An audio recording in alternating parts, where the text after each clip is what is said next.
Welcome to all of you and to those who will be joining by and by.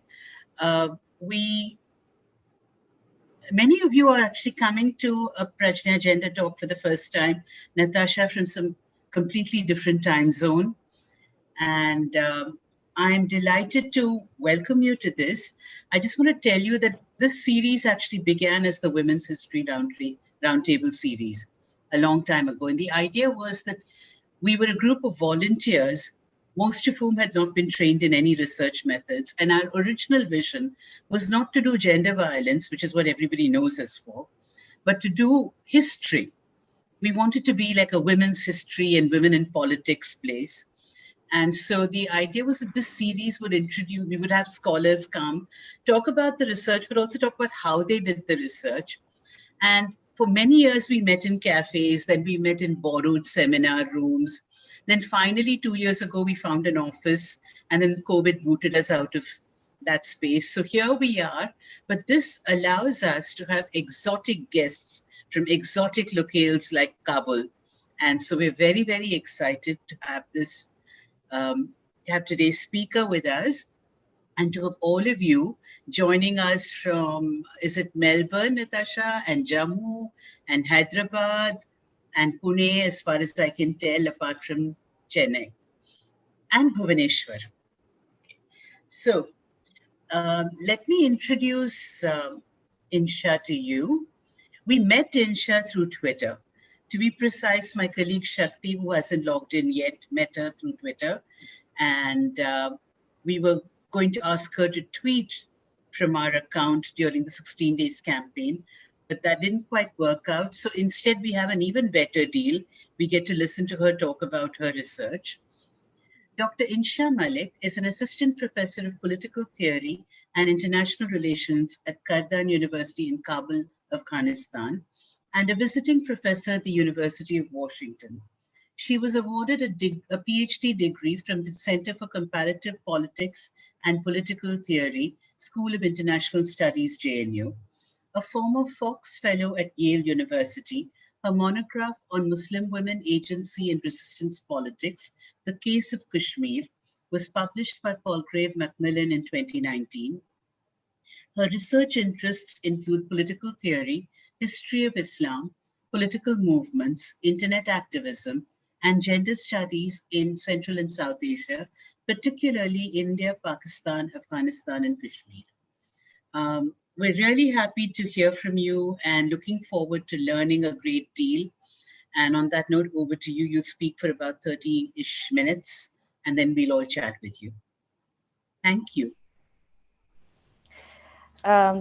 Good morning, everyone, and thank you so much to Prajnya Gender Talks for this opportunity. I know it's quite accidental, but for me, it's like a great opportunity to reconnect back with the circles of friends and people that I'm already familiar with. I just noticed Dr. Rekha is here.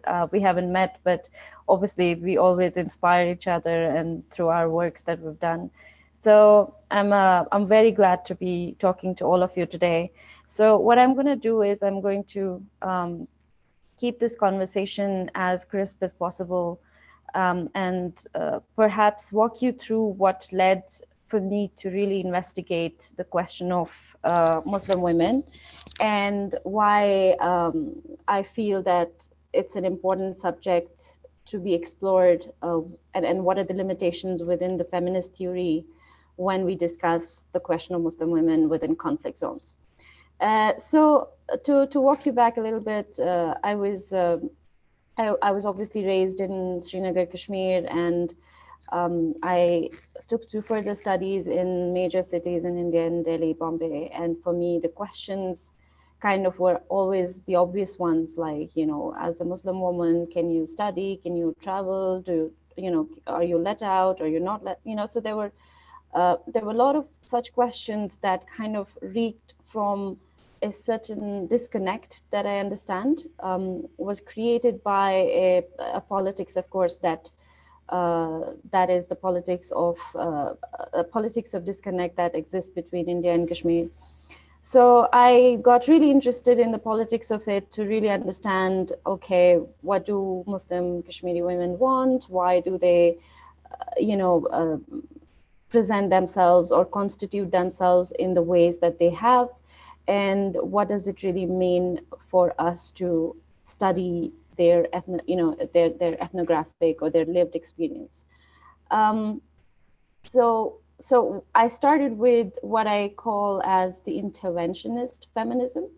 And obviously, what I define as interventionist feminism is it's a group of people from mainland India, especially feminists, who have come over to Kashmir to study what Muslim women are facing or not facing.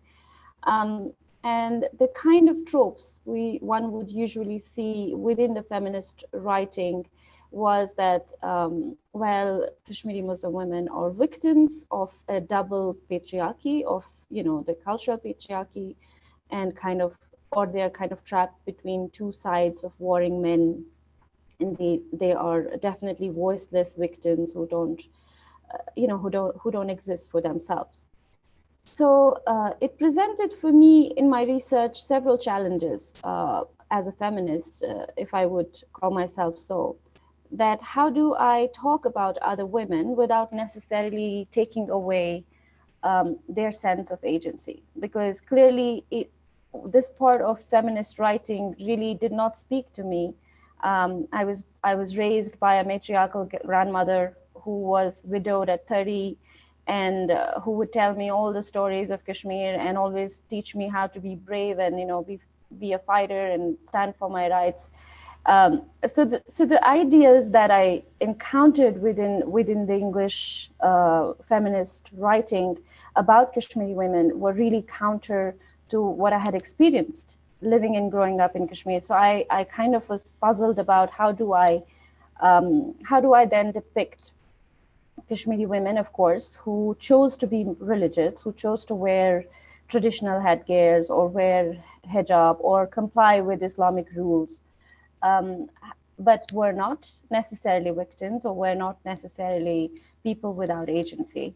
So this led me to further investigate the question of agency per se, like what do we mean by agency? Is it, and I think one of the biggest problems that I encountered within the Western political theory of feminism was that somehow we only accounted women's agency when it was against cultural patriarchy, but we weren't so well aware with the idea of how patriarchy could or could not manifest itself in different forms. If it's militaristic patriarchy, if it's cultural, if it's social, if it's political, or if it's even patriarchy through authoritarian regimes that choose to punish women in particular ways. So for me to then really find ways to talk about experiences of Kashmiri Muslim women was a real, diving into a lot of text, especially from feminist scholars in the Middle East who have had similar experiences, obviously complicated by a certain West versus Islam narrative that was further accentuated by right-wing Islamist movements that kind of tried to resist that in somehow disappearing or dislocating any voices of Kashmiri Muslim women or Muslim women elsewhere also. For instance, to give you an example, if we look at how Abu Lughod talks about Afghan Muslim women, that how for America the entire war cry or the imperialist intervention was somehow shaped by their need to protect and save Afghan women. So there's a very complex trend within feminism, which kind of sides with the power. And what do we do, the rest of us who have learned to grow or learn to understand feminism as a movement against oppression? And how does a movement that is essentially against cultural, political, social oppression of women align itself with movements that are not only dangerous but also imperialistic? So, uh, so then looking back at what was happening in Kashmir within the political context of Kashmir's resistance struggle or Kashmiri demand for self-determination, how did women, articulate themselves within the laws, let's say Islamic laws that are restricting and conservative, some of them, of course, not all of them, but at the same time question and critique the state patriarchy and the cultural patriarchy. So what I did was I basically ended up interviewing about 50 women from different movements after 1947. So I started with the 1960s plebiscite front movement, which is Mahzerai Shumari, as it's called in Kashmiri, which means the right to vote, and the right to vote for an independent state or a pro Pakistan or a pro India position. And this movement, which galvanized scores and scores of women, of which my grandmother was perhaps one of them, who did have political affiliations both for Sheikh Abdullah as well as of the people who were rallying around him for a cause of self-determination at that point in time. So I spoke to a lot of women who had firsthand experience of the movement then, including other women who were now, in their 80s and 90s, and they discussed why and how they saw themselves part of the movement. And what is very interesting of 1960s Kashmir is it's a very socialist Kashmir, which is really influenced by socialist ideology and the ideas of self-determination, the ideas of fighting against feudal land acquisition. All of these liberationist ideas, which came out with the new Kashmir manifesto that was framed earlier, to really reshape a kind of an emancipatory social public life in Kashmir, and where you could see that women, even if they haven't been to school, but they knew what self-determination really was. Or it was really a kind of mass mobilization or education drive that really worked from word of mouth. So the mosques and the pulpits in the mosques were used as places where politics was thoroughly discussed, even in the 80s. So this was a sort of like education of masses who've never been to school and who've never been to any elite centers or don't even know, who Karl Marx is, for instance. But end up having a sort of important understanding about what should happen in Kashmir.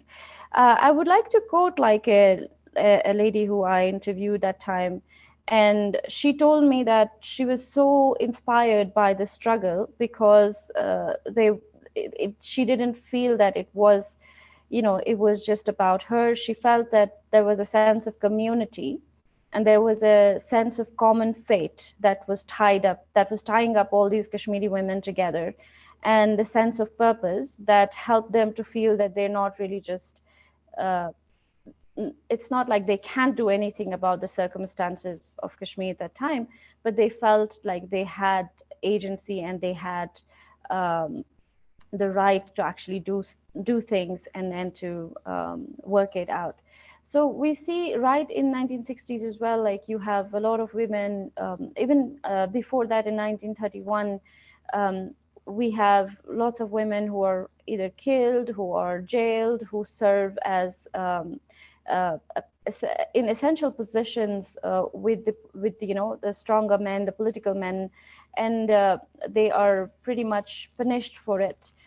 And we also see how there is a sort of emerging class divide that kind of ruptures through Kashmiri society, where you have elite women who are consistently creating a narrative of modernization, where being modern is being culturally and linguistically and politically closer to North India.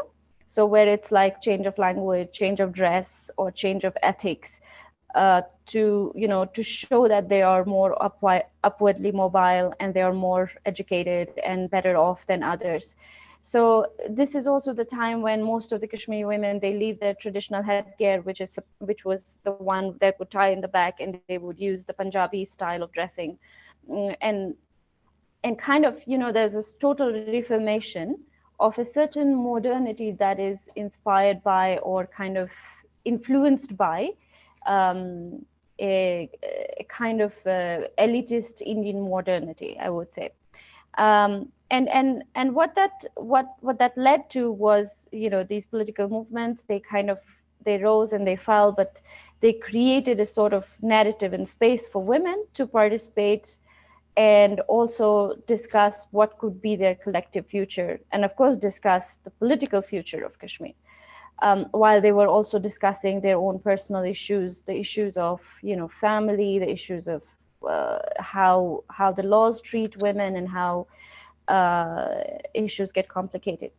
And to just clarify it a little bit, I think one of the biggest misconceptions that I came across was to also think of or permanently think of Muslim societies as products of religion, or societies that are ruled or governed by religion, and not necessarily like products of modern transformations, or industrialization, and whatnot that has happened to any other modern society. So what I also felt was happening within the literature was that whenever we talk about Muslim women, we say, it's Islam that oppresses them, completely disregarding what the history or the politics of the region has been, or what the women have really done. So we get really obsessed with the scarf or the headgear or whatever, and we completely ignore the what are the political actions that have led for women to behave in such and such way. Now, to give you an example, in Kashmir, it was a Hindu or a Hindutva state, I would say. It is the first Hindutva state in the world, and we've experienced it much before anybody else, when it was under Dogra rule. And under the Dogra rule, of course, most of the Hindu laws were applied to Kashmir's Muslim population. For instance, eating beef was banned. Even today, Kashmiri Muslims find it difficult to eat beef because of 100-year Hindu rule that had prohibited people from eating beef. So it's really a very funny thing when people say that most Muslims of Kashmir are somehow completely governed by Islam, and to kind of look at Muslim societies as monolithic products of religion, which is a big issue and a big problem, I think, not just in Kashmir, but in most places like Afghanistan, Iran, and whatnot. And that kind of linear view on Muslim women in Kashmir has further made it problematic to discuss them without referencing the religion. And I think this fascination with religion and women, of course, it's self-imposed as well, because of course we see that there's a rise of religious right wing everywhere in the world right now, and there is a fascination with religion, no doubt about that. But there is a certain exclusionist sort of view of Islam when it comes to Islam and women. Like somehow all religions are patriarchal, but Islam is exclusively so, and especially so, which is again a sort of problematic view that comes from not taking into account how Kashmiri Muslim women have other aspects or other influencing or participating factors to their identity constitution.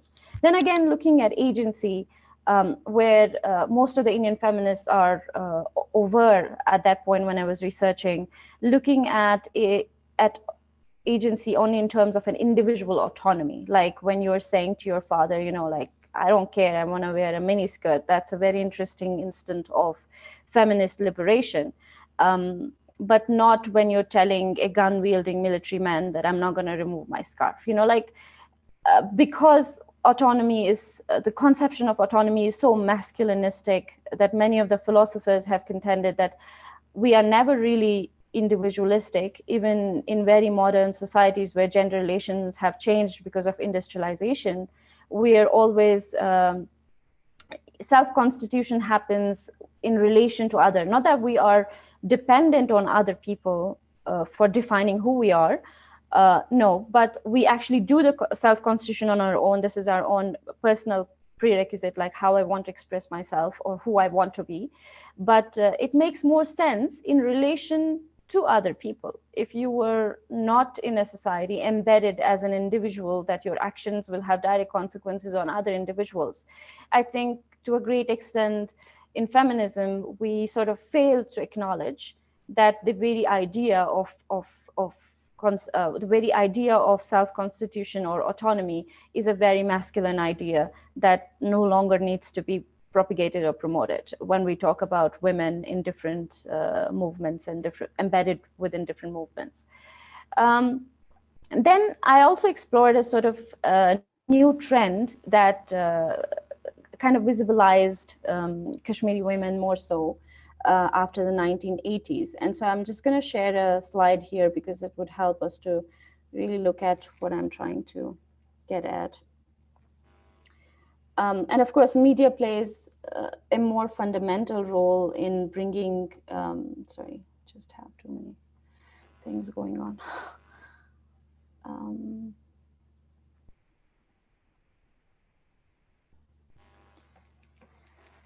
Okay, I'm not able to.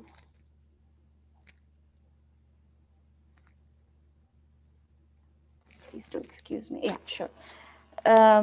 So these are some images to actually see how media contributes to, particularly creating images of Islamist women after 80s. So this is Asian Rabi, who is the leader of Doktaran-e Millet outfit. And this is an outfit that propagates a sort of Islamist right-wing vision, but at the same time is much more than just a support organization. It's an organization that tries to create, and of course now she's in jail for 6 or I think more than 6 years now.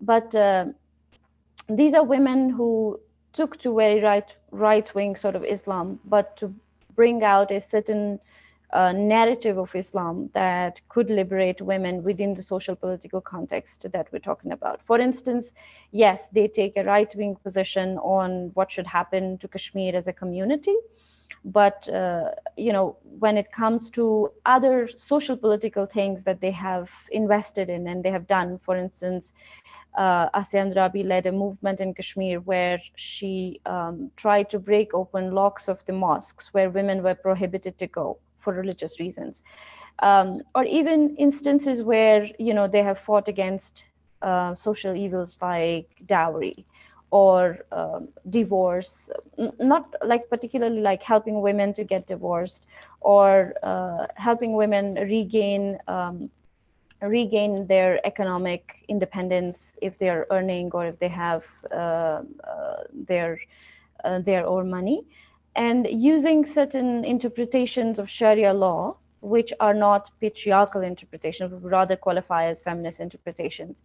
So, but the image of such women and even the understanding of such women has remained not a complex one, but rather simplistic narrative of them being, crazy, or they've really lost their mind. What are they doing? They're supporting terrorists, And I think this is one of the tropes that is sort of repeated in every culture, every society. I think when women choose to be political, they are seen as excessive, or they're seen as, they're seen, or they're kind of labeled as mad. And I think that's politicization of madness at the best level. And I think when back then in 1990s or later 1990s, even until 2000, when Indian government was negotiating with these groups, they would consistently disregard people like Asiya Indrabi and say, we're not going to talk to them, they're crazy. Even though Asiya Indrabi at many times wielded more power than Gilani, who was supposed to be the top separatist leader. And she was even known publicly to lash out at him and oppose a lot of his dictates and directives. So the power she had in Kashmiri society was humongous, but the Indian state would consistently disregard her as a crazy woman that nobody needs to talk to. So I think not only we didn't understand what they were doing, but we were kind of falling into that trap of using very patriarchal language to resort to or to understand the work of such women by calling them either mad or calling them I do remember the quote that I do quote in my book, where one of the writers says that even though they were trying to help women, but they were helping men who were actually their oppressors, which is a very, taken for granted kind of a statement. Like, you're helping men who are always like suppressing you, which kind of seems like coming from a rather simplistic narrative rather than actually understanding the depth of the movement and why it started. So similarly, you have leaders like Anjum Zamruda Habib, who was fighting consistently against cultural patriarchy, and of course, trying to have a statement about what should happen politically for rest of Kashmiri people.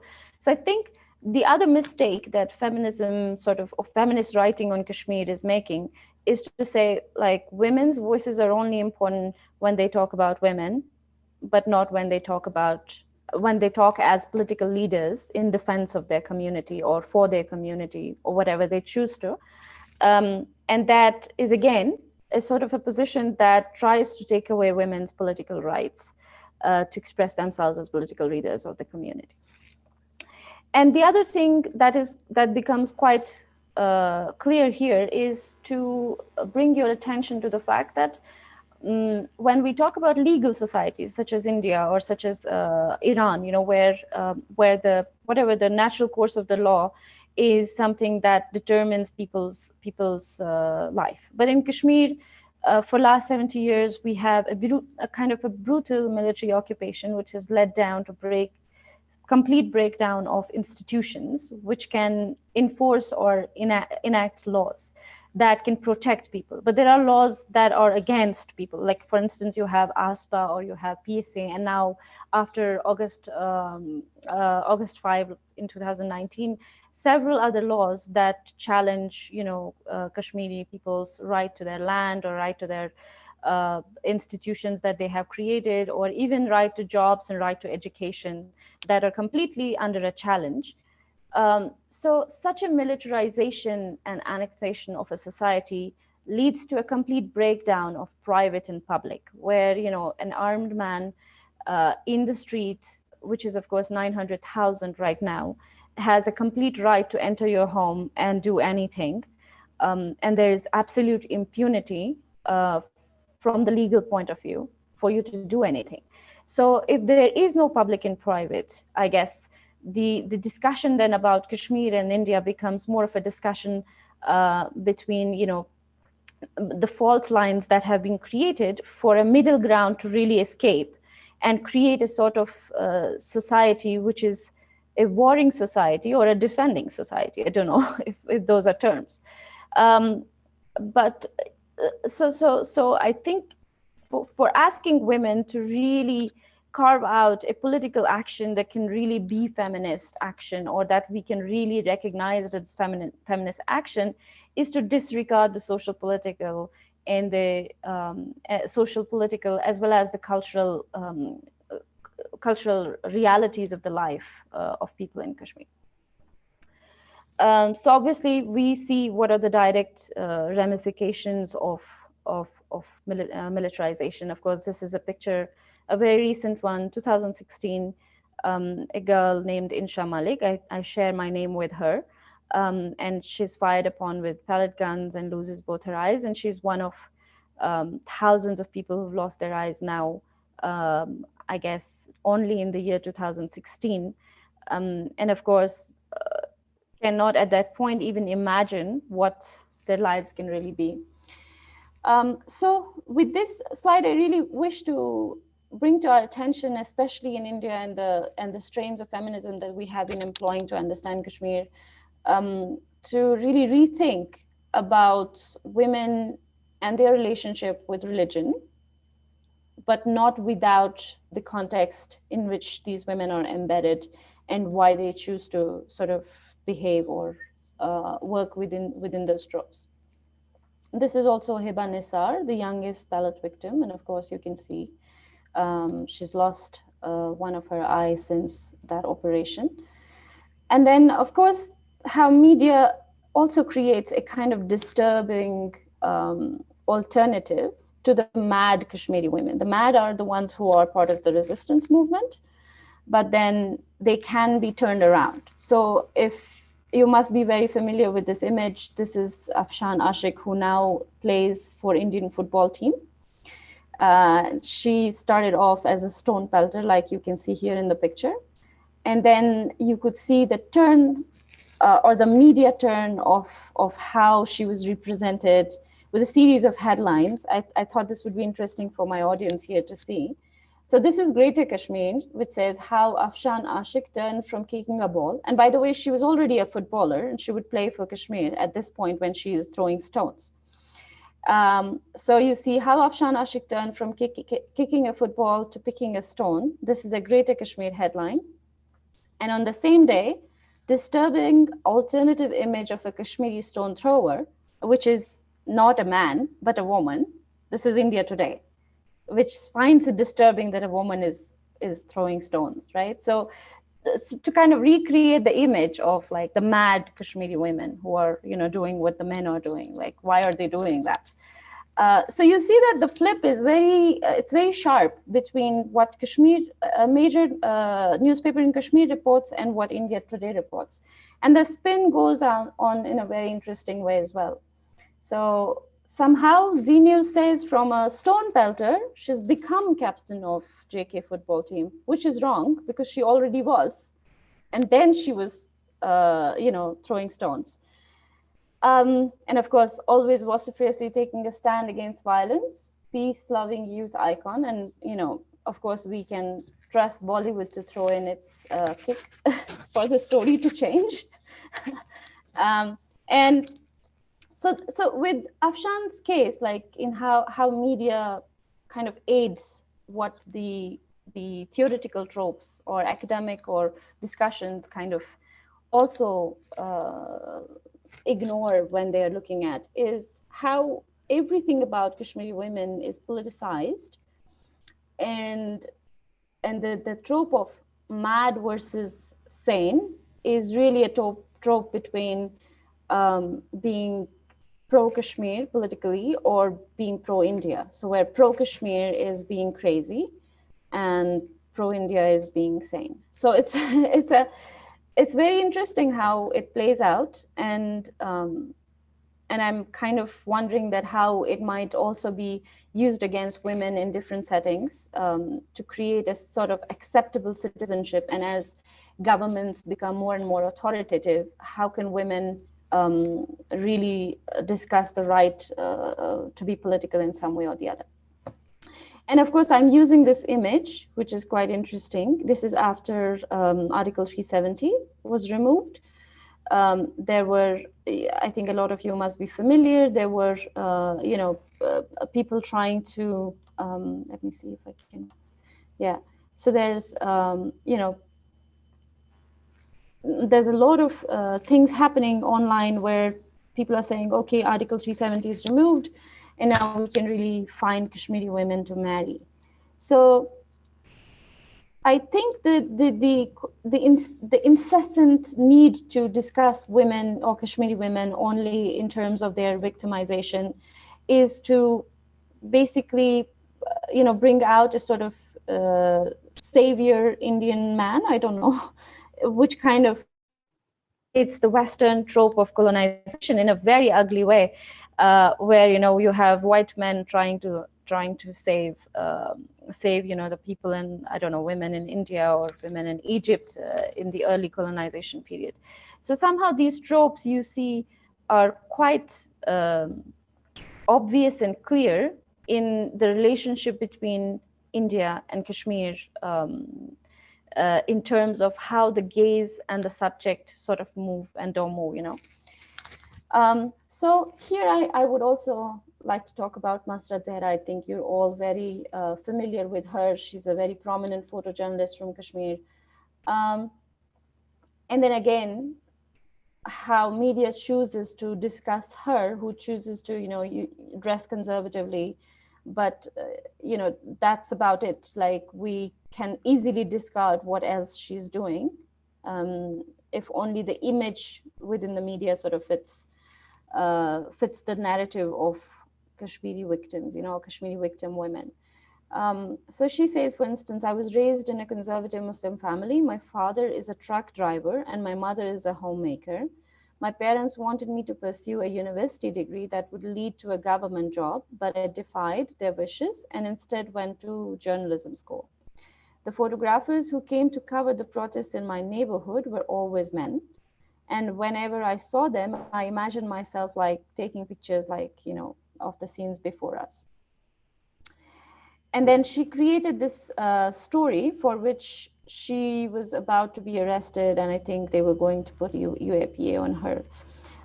This is an image of a woman whose husband was killed in an encounter by Indian Army in 2000, and she suffers frequent panic attacks. And since then, I mean, this is perhaps like the image of seeing her husband shot 18 times has created a havoc on her life. And so Masjid Zahra decides to actually talk about this, and then obviously she's criminalized for doing something like that. So she was booked under UAPA law, in which an individual can be designated a terrorist for reporting that story, by the way, and sentenced to jail for up to 7 years. According to the statements by Cyber Police Station Kashmir Zone, the police received information that Masjid Zahra is uploading anti-national posts with criminal intention to induce the youth and promote offenses against public tranquility. So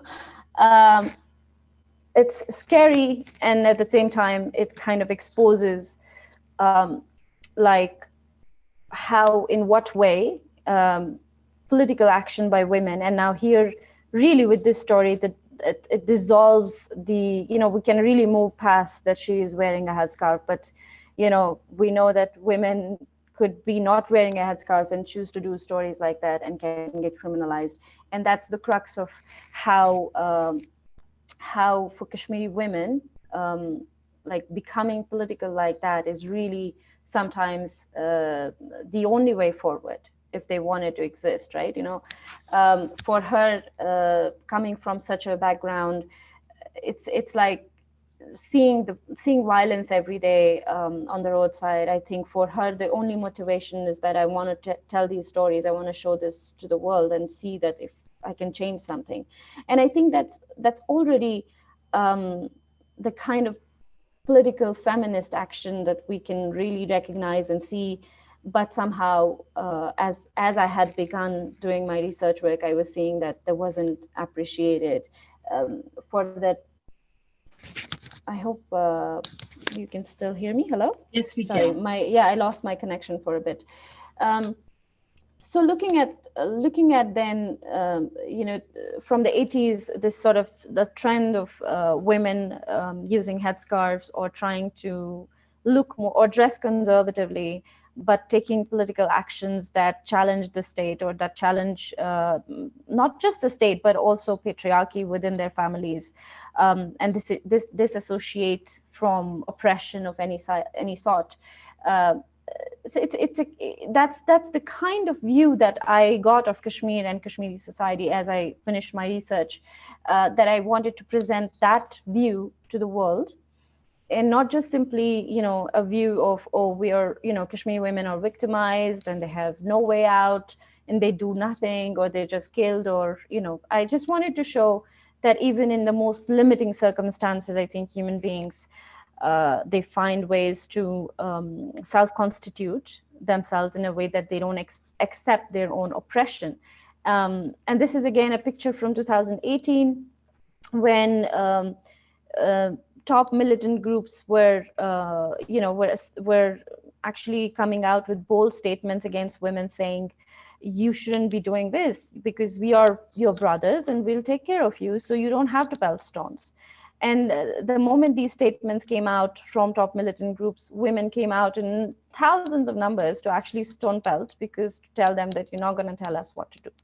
So that's the kind of story that gets lost in a political predetermined context in which you have the Indian state that is more than happy to label Kashmiri women as crazy, and you have the militants who would like to, disregard or actually say women's any political action is unnecessary. So wedged between these, in some way between these very extreme influences, I think women in Kashmir are smart enough to know that they have to fight both and not just one. And that's a conversation that was always sort of missing from the context of Kashmir, and I hope that it has started now a bit. So with that picture, I think I would like to end, and if there are questions, I am sure I'll have a lot more to say, because this is like pretty much all my life. So thank you so much for patiently listening to me. I hope I haven't crossed the time so much yet. No, you're fine. The Great. time limit is only indicative anyway. That's true. And on that note, we're exactly at noon and out of time. Yeah. So I get to say thank you, Inshah, for making the time to do this, for preparing and putting up with all of our many emails while we set this up. Thank you to all of you who attended today, who asked questions and engaged. And I hope you'll come back. We do this every second Saturday, every month, except for January and May. And I'm hoping that I've already asked a couple of people in the audience today to come back and speak in this series later on. But next month, in March, we have Manjima Bhattacharya, who's a feminist political economy person whose last book was on the fashion industry and labor practices. So I hope you'll join us in March as well, and then thereafter in April. So thank you very much, all of you. Thank you, Inshah, again. And do come back. The video of this will be up in a few days. Thank you. Bye-bye. Thank you so much, everybody. And it's been an honor to talk to all of you. Look forward to more conversations. And thank you so much, Radha. Absolutely. Thank you. I think we need that very much. Thank you so much. Yeah, have a wonderful day. Yes. Thanks, Swana. Bye, Rekha. Thank you. Seeing you.